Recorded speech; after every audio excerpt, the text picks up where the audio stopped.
In the heart of a bustling town, there was an old marketplace that had stood for generations.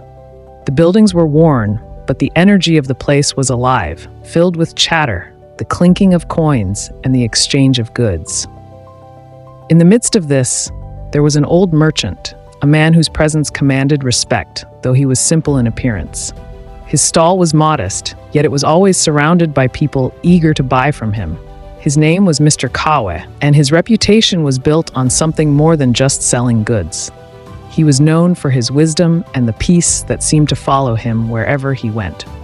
One day, a young man named Kazi, struggling to make ends meet, wandered into the marketplace.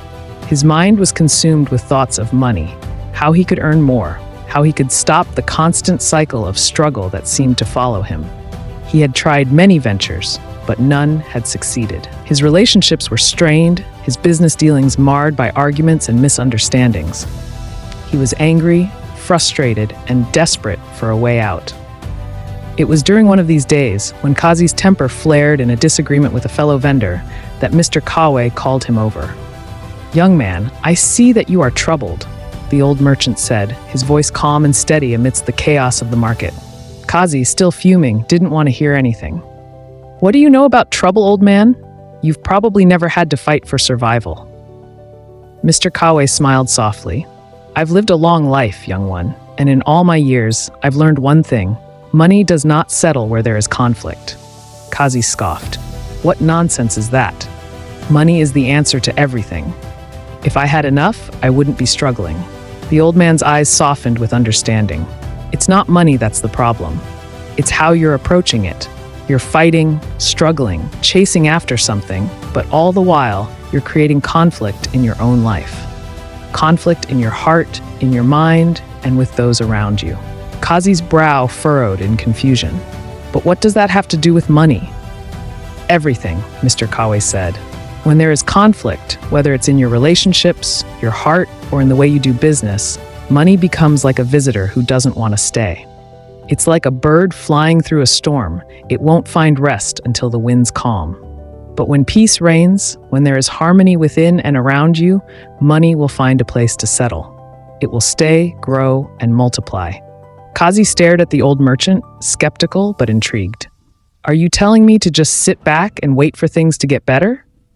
"No," Mr. Kawe replied. "I'm telling you to stop fighting the flow of life. Stop letting anger and frustration control your every move. Build relationships, trust the process, and focus on stability, both within yourself and in your dealings. When you focus on peace, clarity will come. And when you are clear, money will follow." Kazi was silent for a moment, the weight of the words sinking in.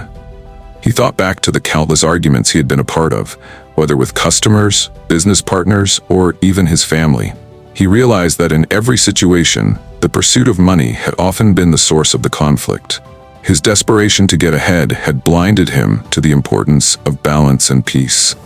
"Thank you," Kazi said finally, his voice quieter now. "I've been so caught up in the struggle that I've forgotten what peace feels like." Mr. Kawe nodded. "Remember, young man, peace is the soil in which wealth grows. Don't let conflict uproot what could be a fruitful harvest." From that day on, Kazi made a conscious effort to approach life differently.